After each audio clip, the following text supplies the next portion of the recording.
Tá gravando.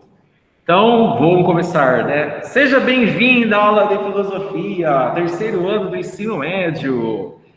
Então, falando sobre os macacos, né, de novo, nós precisamos nos questionar sobre por que em grupo muitas pessoas pensam e fazem as coisas de um jeito, mas sozinhas elas fazem bem diferente, né? E até o contrário, né? Exemplo, esse negócio aqui, ó, chamado máscara, né? Se a pessoa estiver sozinha, ela entrar no lugar que está todo mundo de máscara, mesmo que ela não queira usar, ela se vê obrigada a usar, né? Agora, se ela estiver num grupo de pessoas que não estão usando máscara, mas ela quer usar, há uma grande chance dela tirar a máscara, não é? Então, o comportamento do grupo influencia no comportamento da pessoa, não é mesmo? Se você está num ambiente todo sujo, tudo quebrado, a tendência é você não dar valor àquilo, não é mesmo? Se você for jogar um papel, você vai jogar no chão. Agora, se você está num lugar bem limpinho, bonitinho, todo arrumadinho, como essa sala está hoje aqui, porque não tem aluno, né? Vou até mostrar para vocês aqui, ó. Tá dando para ver a sua própria sala? Sim. Olha aí, né? Vocês estão morrendo de saudade da salinha, ó. Tudo arrumadinho, bonitinho, né? Todo mundo ali feliz. Tá todo mundo com a capa da invisibilidade, né? Então, se você está num ambiente bem limpinho e bonitinho, a tendência é que você cuide desse lugar, não é? Agora, se você está num lugar todo sujo, zoado, a tendência é você zoar mais. Então, precisamos nos questionar por que em grupo fazemos uma coisa e individualmente fazemos outra, né? Precisamos nos admirar, nos espantar com as coisas, né? Como diz o Platão e o Aristóteles aí, espanto e admiração são fundamentais na filosofia. Aí falamos da filosofia no cotidiano, né? Da nossa querida filósofa Agner Heller. Então, falamos de atividades cotidianas e atividades não cotidianas. Atividades cotidianas deveriam ser aquelas que nós temos que pensar mais, né? Porque são aquelas que tomam mais tempo da nossa vida, e as não cotidianas, embora fosse interessante que pensássemos, daria para dar uma aliviada, né? Só que geralmente a gente tem uma inversão disso, né? As não cotidianas são aquelas que nós planejamos, executamos assim racionalmente, e as cotidianas a gente faz mecanicamente. Se você não lembra, assista o vídeo da aula anterior que está disponível no YouTube, no meu canal, Haroldo Sua Filosofia Barata. Se inscreva no meu canal. Então, vocês lembram disso, crianças? Atividades cotidianas e não cotidianas? Sim. Muito obrigado. Então, falamos da filosofia existencialista, né? A nossa vida precisa ter sentido, precisa ter ânimo, precisa ter tesão. Então, as atividades cotidianas são aquelas que nós fazemos mais, né? A gente vai para a escola, a gente trabalha, a gente pega o ônibus, a gente não sei o quê. Então, essas atividades deveriam ser mais significativas, né? Só que a gente acaba fazendo tudo mecanicamente, né? Que é aquela vida sem sentido. A pessoa vai, pega o ônibus, volta, tarará, e passa uma vida assim, né? Triste. E a ideia aqui é que a existência seja boa, né? Então, aí falamos do ser humano como ser de natureza e linguagem, né? Que é o tema de hoje já. Então, primeiramente, precisamos pensar sobre o que é o ser, falamos o que é ser, né? O ser humano tem várias possibilidades de definição, mas basicamente todos nós precisamos pensar, né? O ser humano é um projeto constante para a morte, né? Caminhando para a morte. O ser humano é um nada, né? O ser humano não tem uma essência definida, é livre para ser o que quiser. Grave esta frase aí, ó, de Sartre, que eu vou dizer agora, ó. Grave na sua cabeça e repita esta frase quando você estiver num lugar assim, cheio de gente, porque você vai parecer bem intelectual. Olha aqui para mim, olhe para mim. Tá vendo? Tá me vendo? Então repita essa frase. A existência precede a essência. Repita aí essa frase.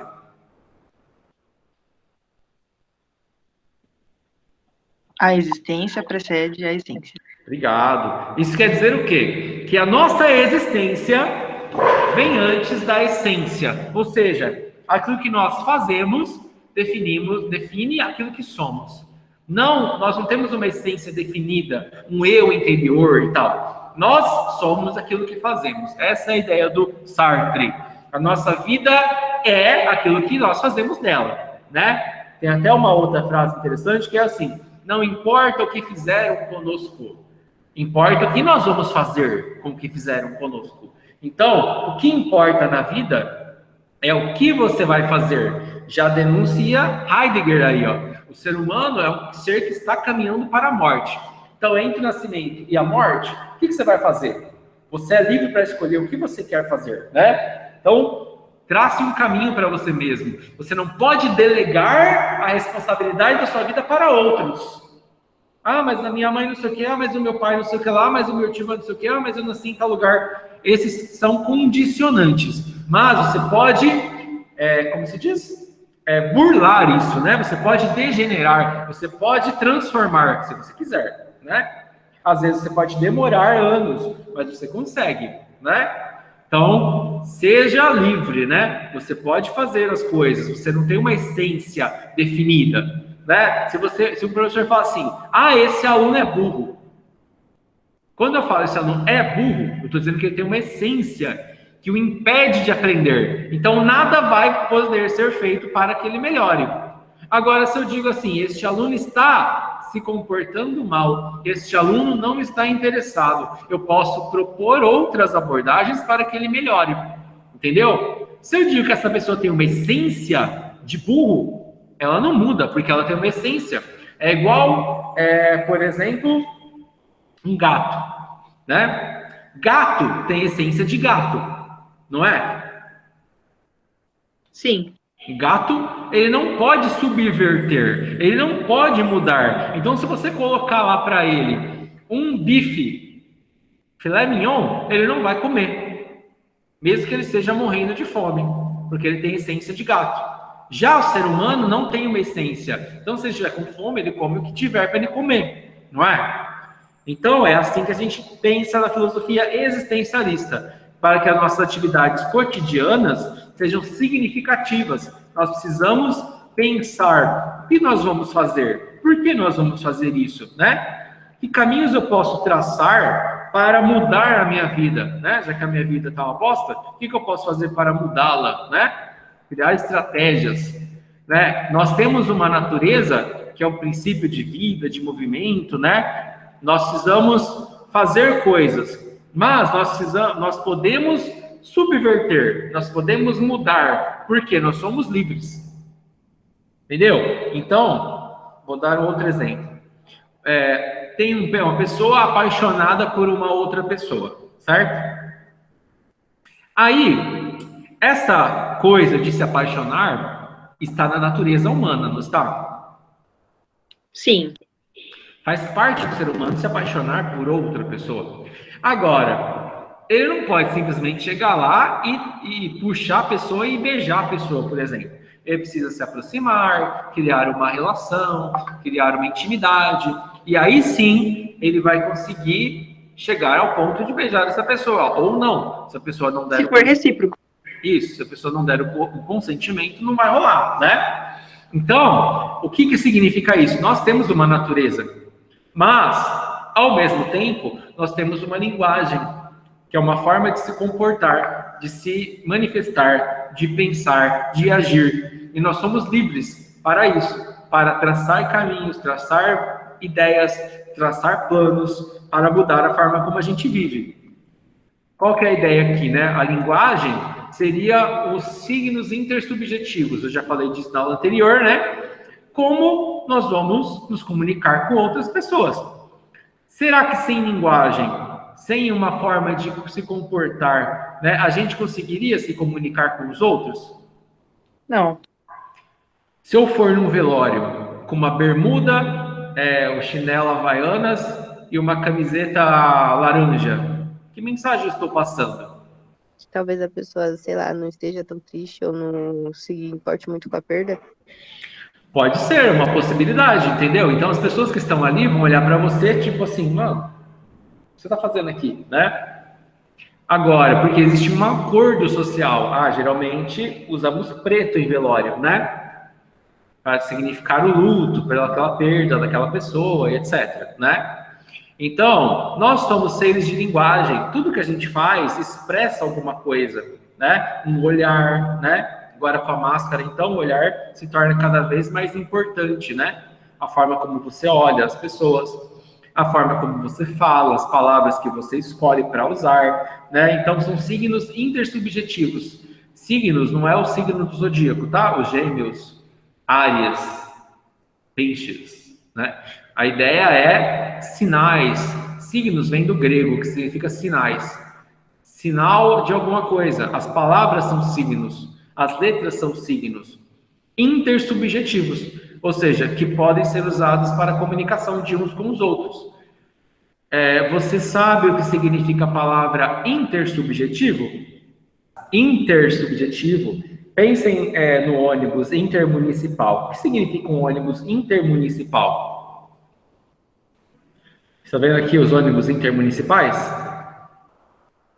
Sim. Inclusive esse aqui, né? Tem um problema nele aqui, ó. Agora, vou colocar aqui, ó, ônibus municipal. Osasco. Vai ser os nossos queridos ônibus municipais. Qual é a diferença deste para este? A cor? Ok. A cor pode ser. Mas a cor é um símbolo, certo? É um signo. A cor desse significa uma coisa, a cor desse significa outra. Você não vê geralmente por aí 004 Santa Maria, 002 Santa Maria num ônibus desse. Você vê nesse. Por quê? Porque normalmente os ônibus laranja vão para Osasco, se eu não me engano, e os azuis vão para São Paulo. É específico para cada região, né? Porque é uma cor diferente. Sei lá. Dá para melhorar a resposta. O ônibus cruza o interior e vai para a cidade. Né? Acho que você quer dizer cruza, né? Também dá para melhorar a resposta aqui. O ônibus intermunicipal, minha gente, ele passa por vários municípios. Por isso que chama intermunicipal. Ele passa por municípios. Entenderam? Sim. Então você pega o 466, está aqui do nosso ladinho, o terminal dele, né? Então o 466, ele passa por 3 municípios. Ele passa por Osasco, Carapicuíba e Barueri, entendeu? É intermunicipal. O ônibus municipal, ele faz o quê? Dentro do próprio município, ou seja, se é um ônibus municipal de Osasco, ele só anda dentro de Osasco, ele não cruza as fronteiras de Osasco, entendeu? Se é um ônibus municipal de São Paulo, ele só anda dentro de São Paulo, ele não cruza as fronteiras de São Paulo. O intermunicipal é aquele que passa pelos municípios.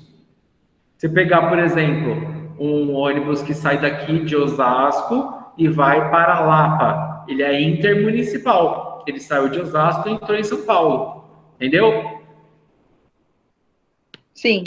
Então, quando a gente fala de signos intersubjetivos, é a mesma coisa do ônibus intermunicipal. Ele passa por vários sujeitos. Subjetivo vem de sujeito, de ser humano, né? Então é interhumano, é intersubjetivo, né, digamos assim. É intersubjetivo, é entre as pessoas. Os signos, né, são símbolos usados entre as pessoas. Então a gente viu, tem um ônibus azul e um ônibus laranja. Isso é um signo. Significa o quê? Que o laranja só anda dentro de Osasco. Então, se você quiser pegar um ônibus para outro município, você não pode pegar um laranja, entendeu? O azul é o intermunicipal. Então, se você quiser andar só dentro de Osasco, você não pode pegar o azul. O azul vai levar você para outro município. Então, são signos. A gente está vivendo repleto de signos, né? Aí tem um filósofo aqui, ó, né? Ferdinand de Saussure, importante estudioso da filosofia da linguagem, que ele fala assim: a linguagem se distingue da língua. Então, a língua é um conjunto de costumes linguísticos que possibilitam ao indivíduo, né, aos indivíduos a compreensão, e já a linguagem, os signos intersubjetivos entre as pessoas. Vou dar o exemplo aqui. Linguagem, né? Eu já disse isso na aula anterior. São os signos intersubjetivos, os sinais que as pessoas usam para comunicarem-se entre si. Tem a linguagem escrita, a linguagem visual. O exemplo do ônibus laranja e azul é exemplo de uma linguagem escrita ou uma linguagem visual? Visual. Visual, mas tem a linguagem escrita também, entendeu? Que são os signos intersubjetivos que as pessoas usam para se comunicarem entre si. Agora, a língua é o costume de usar esses signos. Como que as pessoas usam esses signos? Entendeu? Então, isso possibilita aos indivíduos a compreensão. Se você é de São Paulo, você tem um jeito de falar. Se você é de Minas, você tem outro jeito de falar. Se você é do Rio de Janeiro, você tem outro jeito de falar. Então, são costumes linguísticos. Todo mundo usa a mesma linguagem, que é a língua portuguesa, certo? Os sinais que fazem a criação da língua portuguesa. Mas a língua, ela se adapta a determinados lugares. Entenderam? Sim. Então, quando falar em língua, você tem que pensar em várias pessoas reunidas usando aqueles sinais. Quando você fala em linguagem, é como se fosse uma coisa abstrata. É uma coisa que está só ou no papel ou no mundo das ideias, né? Então, são signos que as pessoas usam. Como as pessoas usam, é a língua. Então, segundo Aristóteles, a linguagem é um dos atributos da essência humana. Sem a linguagem, o ser humano não conseguiria se comunicar. Muitos especialistas entendem a língua e a linguagem como ferramentas de mediação, uma vez que é por meio delas que o ser humano apreende e expressa ao mundo. Ou seja, eu estou usando aqui o Google Meet, né, para dar essa aula. O Google Meet é um meio, é uma mediação, é uma ferramenta de mediação. Agora, além do Google Meet, eu preciso da linguagem e da língua. Se eu estiver falando coreano aqui, vocês vão me entender? Não. Não. Se eu usar os símbolos coreanos, ou japoneses, né, que no caso aqui eu coloquei japoneses, você também não vai entender. Então, eu preciso da mesma língua que vocês, eu preciso também da mesma linguagem, como mediação para que vocês me entendam, né? E aí, eu quero falar dessas perguntas para vocês. O que significa a palavra chinforínfola?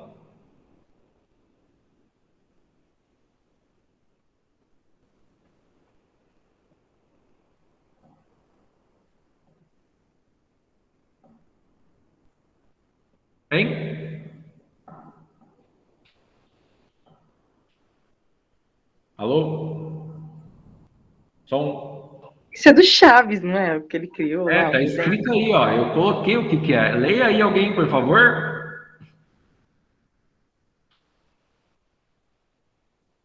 Desenho criado pelo personagem Chaves, algo totalmente sem sentido. Muito bem, very good. Então, o que significa chinforínfula, né? É um desenho que o Chaves fez, que não tinha sentido nenhum. Aí o professor Jafades perguntou para ele, o que é isso, Chaves? Aí fala, é uma chinforínfula. Existe a chinforínfula?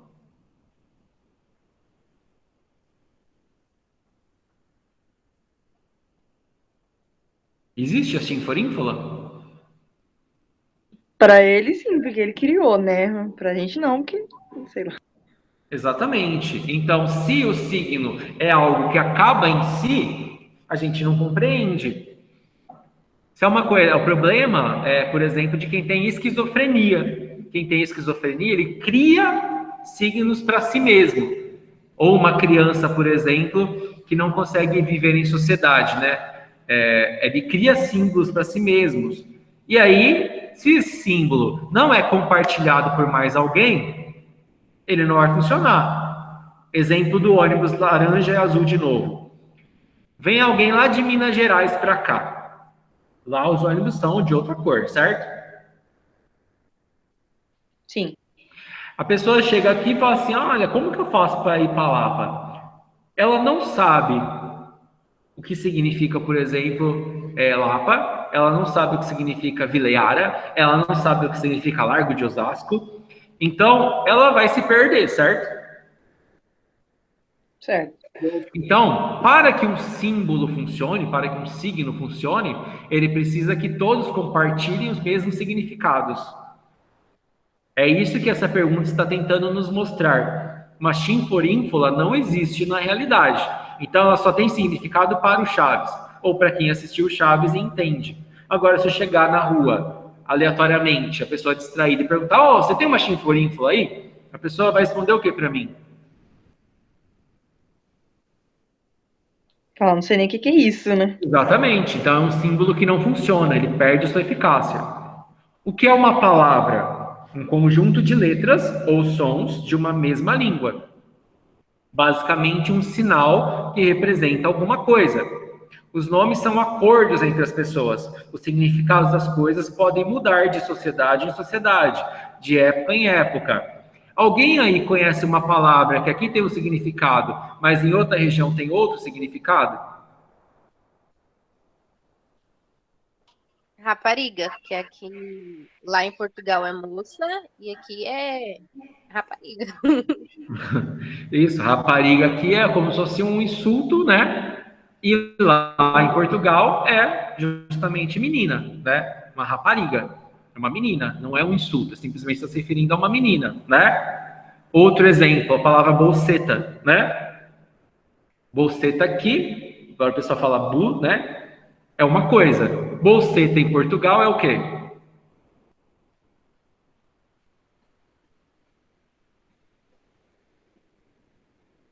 Ninguém sabe? Eu não sei. É uma bolsinha pequena. Bolseta, uma bolsinha pequena. Então, tem várias palavras que às vezes têm um significado numa região, em outras tem outro. Por exemplo, aqui,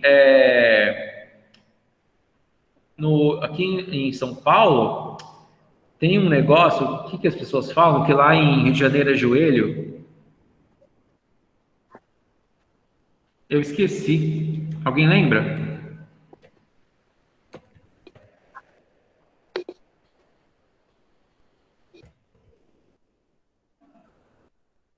Não, não é isso que eu quero.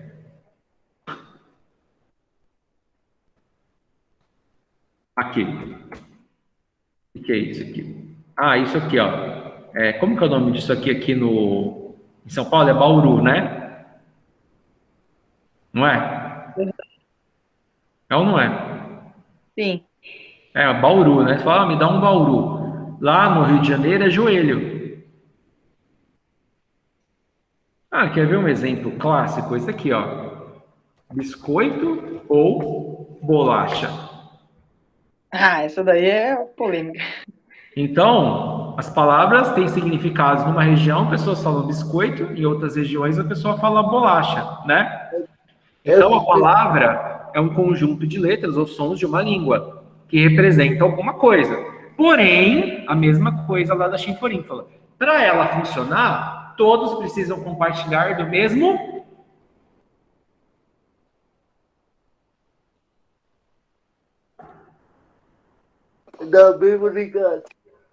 do mesmo significado, né? O que é isso aqui, ó?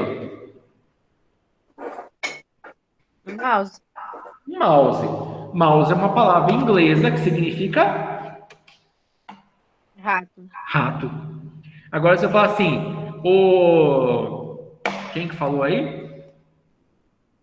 Gaziela? Eu. A Natasha. Natasha, se eu falar para você assim, ô Natasha, vai lá em casa, pega um rato para mim, o que você vai entender? Você quer que eu vá na sua casa e pegue um rato do animalzinho. Então, você entendeu? Então, a gente precisa definir bem o que a gente quer dizer. Por quê? Professor, lá no Rio de Janeiro também, aqui se chama sanduíche, lá se chama podrão. Então, é outra questão, né? Então, o que eu estou querendo dizer? Você já ouviu aquela expressão, ah, não era isso que eu queria dizer? Você já ouviu isso? Sim. Então, qual que é o problema? A pessoa emitiu uma mensagem e o receptor recebeu outra. Por que acontece isso? Porque tem cultura diferente. Porque o receptor não compartilha o mesmo significado do emissor. Para que possa existir a comunicação, eu preciso de um emissor e um receptor, certo? Só que para funcionar, o emissor tem que falar a mesma coisa que o receptor consegue entender. Entenderam? Sim. Muito bem. Como saber que algo existe e é real?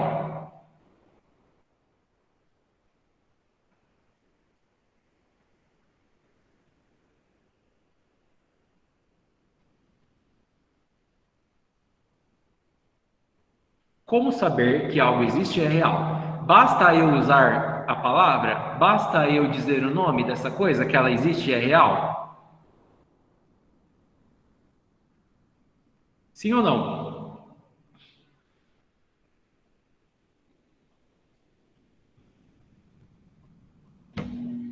Alô? Não.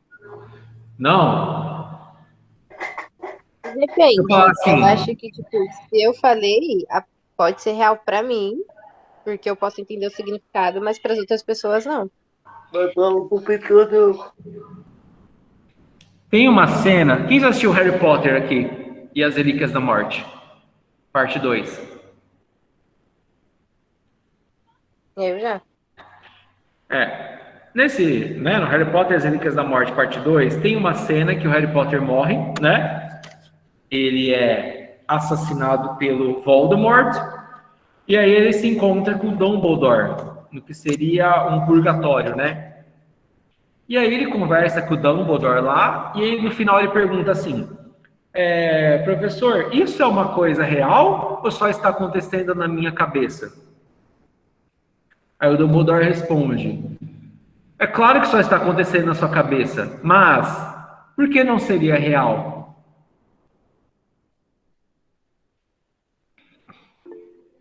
O que a gente quer dizer com real, né? Fica a pergunta para a gente pensar. Ah, isso é real. Uma vez eu estava discutindo com meu irmão, porque tinha acabado de lançar o Crepúsculo, né? Vocês lembram do Crepúsculo? Sim. No Crepúsculo, os vampiros, cada um tem um dom aleatório, né?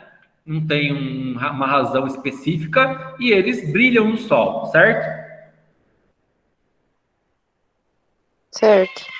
Agora, nos vampiros clássicos, né? Por exemplo, se pegar Diários de um Vampiro, ou se você pegar Entrevista com o Vampiro, ou Drácula e tal, os vampiros clássicos, o que acontece com eles se eles saírem no sol? Eles queimam. Queimam. Isso, viram cinza, né? E todos têm força extrema. E quanto mais antigo o vampiro, mais força ele tem, certo? Certo. Sim. Aí o meu irmão estava discutindo comigo. Ah, esse filme é mal mentiroso, o Crepúsculo, né? Aí eu, por quê? Aí, porque o vampiro de verdade, ele não pode sair no sol porque ele queima. E ele também, quanto mais antigo, mais força ele tem. Aí eu falei assim, o vampiro de verdade... Aí vem a pergunta, existe vampiro de verdade? Não que a gente conheça, eu acho. Então, mas para ele, essas histórias de vampiro já eram uma realidade, porque eram clássicas, né? E uma história nova de um vampiro que brilha no sol não era aceitável, porque não era real. Mas o vampiro não existe. Então, você pode falar o que você quiser de um vampiro, não é mesmo? Sim. Então, é igual bruxo, tem várias ideias de bruxos e bruxas diferentes, né? Então, como saber como a coisa existe e é real? Um dos critérios é a capacidade de significação daquilo, de que as pessoas compreendam aquilo. Entenderam? Então, para uma coisa existir e ser real, de acordo com a filosofia da linguagem, é a ideia de que se eu consigo compartilhar aquele símbolo, então ele é real. Entendeu?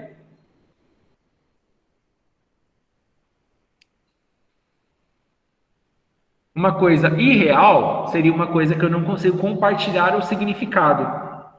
Como exemplo, a chinforínfola. A chinforínfola é uma coisa irreal, porque eu não consigo compartilhar o significado dela. Agora, o vampiro seria real, porque eu consigo compartilhar o significado dele. Vocês entenderam? Sim, deu para entender. Sim. Não significa que uma coisa realmente existe na realidade. Porém, essa é a questão que a filosofia está levantando. Só porque eu consigo compartilhar o significado, significa que é real? É para pensar no assunto, entendeu? Pensar na linguagem. Por quê? Eu posso dizer, racismo não existe no Brasil. Todo mundo entendeu o que eu quis dizer, não entendeu? Sim. Agora, porque eu disse que racismo não existe no Brasil, significa que racismo não existe no Brasil? Não. Então, essa é a pergunta da filosofia. Não é porque uma coisa é dita e é compartilhável o seu significado que aquilo é real. O que é realidade e o que é linguagem, né? Até que ponto a linguagem nos leva para a realidade? São perguntas que a filosofia levanta. O que eu quero que vocês entendam é que a filosofia não traz respostas, ela traz reflexões, entendeu? Sim. Então, muitas pessoas vivem certezas absolutas, né? Elas sabem todas as coisas. Essas pessoas, na verdade, são tristes, porque elas não se abrem para uma vida de possibilidades. Elas já têm tudo certo na vida delas. É igual aquela pessoa que, com 15 anos, já tem um namorado, já tem um plano de casar, já tem um plano de fazer não sei o quê, já quer ter tantos filhos e não sei o que lá. Essa pessoa está condenada a uma vida triste. Por quê?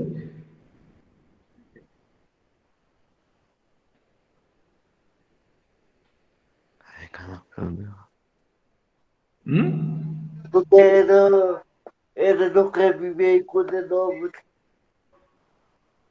Ela não quer conhecer coisas novas, exatamente. Ela já se fechou, acabou a vida dela. Tá tudo programadinho.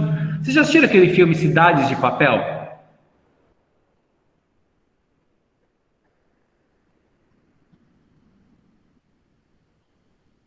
Eu não. Enfim, ele fez um sucessinho aí recentemente. Tá do mesmo autor daquele do A Culpa é das Estrelas, né? Aí tem uma cena que tem a menina lá que é toda desembestada, né? Ela faz um monte de coisa aleatória, sem sentido. E tem o menininho que ele é todo certinho, né? Tudo tá organizado. Aí tem uma hora que eles vão no mercado, ou numa loja de departamentos, enfim. Aí ela pergunta, e aí, né? O que você pensa da vida? Ele, ele acho que tem uns 18 lá no filme, né? Com uns 30 anos eu quero estar casado, ter a promoção na empresa, ter não sei o quê, lá, lá. Aí ele define já tudo certinho, sabe, da vida dele, passo a passo, tudo que ele quer. Ela fala, nossa, mas que vida de merda, né? Isso é uma vida que vale a pena ser vivida? Uma vida toda programada, cheia de certezas, né? Então a filosofia nos traz essa vida com questionamentos, com novas possibilidades, para nos abrirmos a outros caminhos. E às vezes nem sempre aquilo que a gente programou é o melhor a ser feito. Às vezes a gente precisa mudar a reta, né? Mudar a trajetória. Vocês entenderam essa ideia? Sim. Muito bem. Vocês tiveram aula de eletivas, Sim. talvez tenham falado disso um pouco, né, lá? Ou não? Não. Enfim. Não. Mas, por exemplo, projeto de vida, né? A pessoa assim, vamos fazer o projeto de vida, tal. Projeto de vida são planos que você traça para a sua vida ter sentido. Mas significa que está traçado e acabou, agora eu vou fazer só isso? Não. Não. Bom, exatamente. Então você precisa se abrir para novidades, né? Às vezes coisas totalmente fora da casinha acontecem e fazem você falar, nossa, por que eu estou fazendo isso, gente? Preciso fazer outra coisa, né? Aí você tem um debate entre duas linhas de pensamento, o convencionalismo e o naturalismo. Para convencionalismo, tudo é uma convenção social. Tudo que existe tem sentido somente dentro de uma sociedade específica. É o que nós chamamos de acordos sociais, né? Convenções sociais são acordos. E não há nenhuma rigidez entre nomes e as coisas. Ou seja, uma coisa pode mudar de significado dependendo da pessoa e da região. Então, convencionalismo vem de convenção, que significa acordo. Para quem pensa no convencionalismo, tudo é um acordo. Tudo pode ser mudado, entendeu? Nada tem uma essência. Entenderam? Sim. Entendi. E o naturalismo, que também pode ser chamado de essencialismo, acredita que já os nomes significam algo da sua essência. As palavras são reflexões, são reflexos, né, como se fosse um espelho. As palavras são espelho das coisas que elas representam, e não só símbolos aleatórios. Então, se você pegar uma cadeira, ela tem essência de cadeira. Beleza. Mas quem que deu o nome de cadeira para cadeira?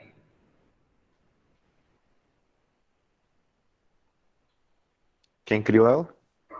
Quem criou ela? Por que será que ele deu o nome de cadeira para cadeira? Significa a palavra cadeira. Outro exemplo. Lareira. O que é uma lareira?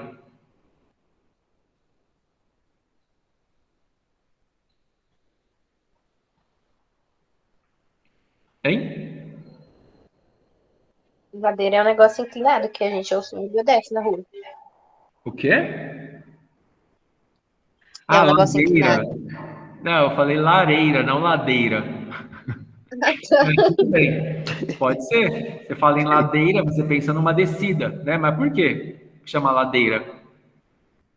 Você já pensou na origem dos nomes?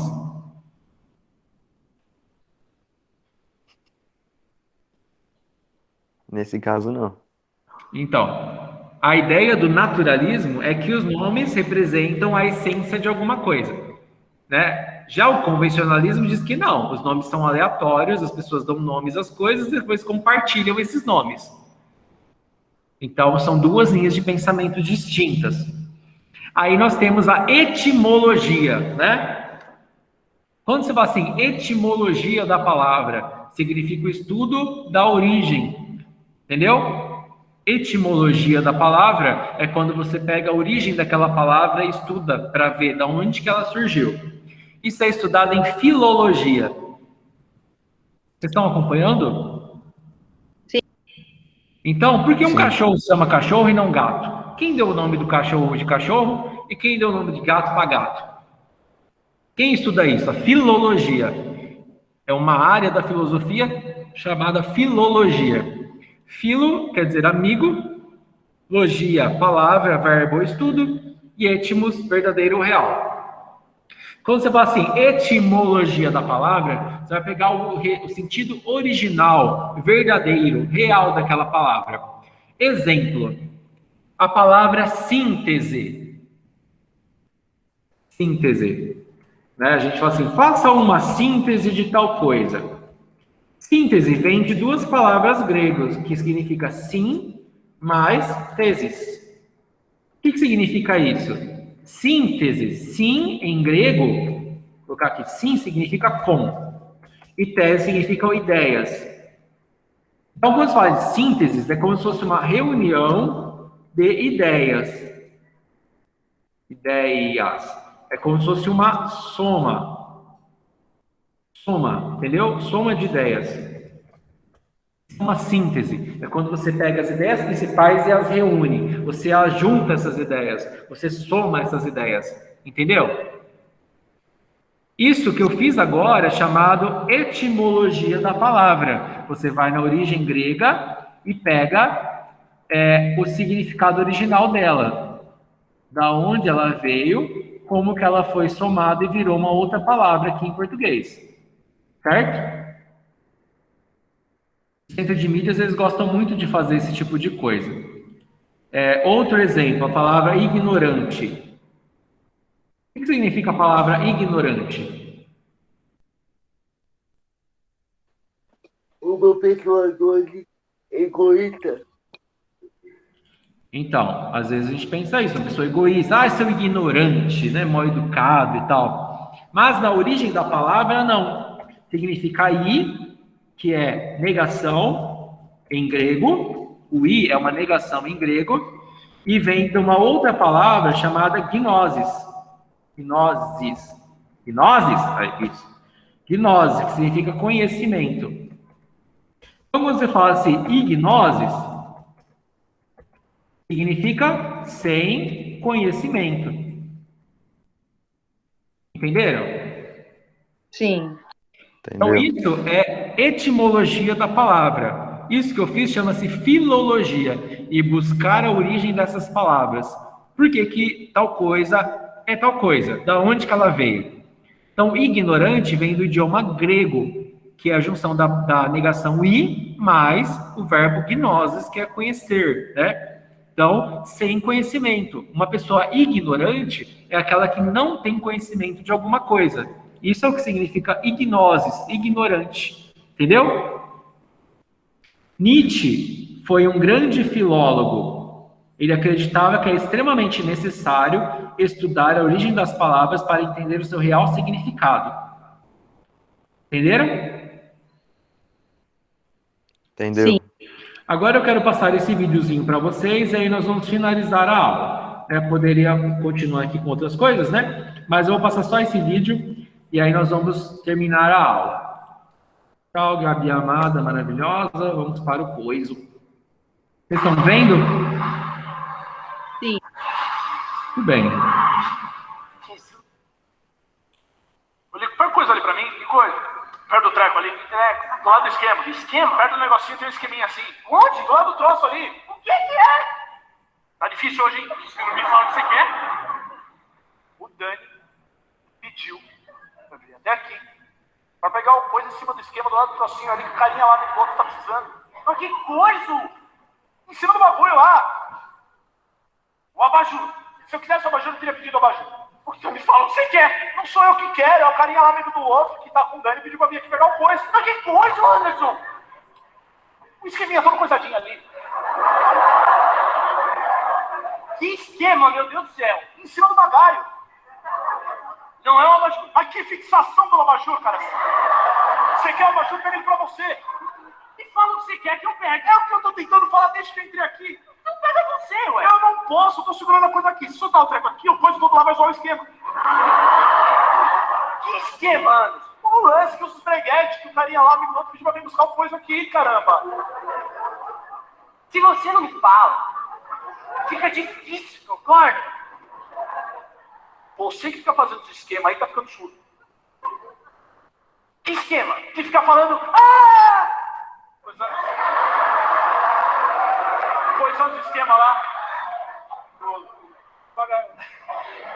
Desde quando eu fico coisando o esquema? Eu nem no bagalho... os caras ficam falando... tal. Seu governo... Eu nem fui no coisa que coisa o esquema, pra não ter que coisar o coisa. Mas coisou. Coisou o quê? O esquema lá. Não coisou. Coisou sim, que eu nunca vi um coisa. Não coisava com aquele coisa. Coisou não. Coisou os preguetes inteiros do lance do troço que eu vi o esquema. Esquema não. Foi um lance. Pra mim foi um esquema. Você confunde tudo também. Qual a diferença do lance lá do esquema lá? Todo mundo sabe que o lance é um esquema meio lanceado. E o esquema é um lance no esquema, Anderson. Pra mim é o contrário. Pra você, gente, pegou lá, meu? Não, nem que não quer pegar. Pegar o quê? Deixa até se pega lá, vai. Me fala o que é, que eu pego. Ali em cima do troço ali. O que troço? Espero do bagulho. Que bagulho? Nossa, que irritação. Que eu falei. Não, é um negocinho que tá em cima do negocinho de esquininha lá, né? Que esquema? Do lado do troço ali. O abajur. Sério.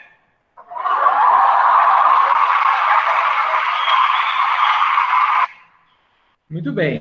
Então, finalizando aí a aula, né? Vocês viram?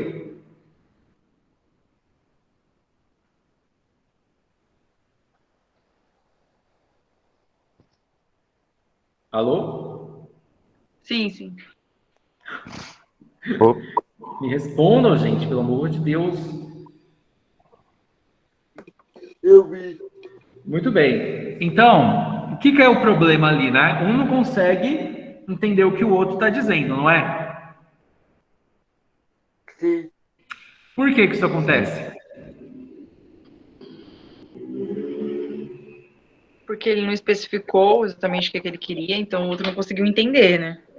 Exatamente. Então tem um emissor e um receptor. A comunicação não funciona porque o emissor está usando um código E o receptor não está entendendo aquele código. Então ele fala assim, mas que coisa? Ah, o coisa está em cima do troço, em cima do negócio. Ah, mas que coisa? Ele não consegue. Então, sem a linguagem, sem os signos, sem compartilhar os mesmos significados, fica impossível a comunicação. Entenderam?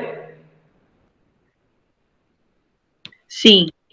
Então é isso, gente. Então, quando você for falar alguma coisa, né, trazer alguma ideia, pense no que você quer dizer para que todos possam entender o significado daquilo.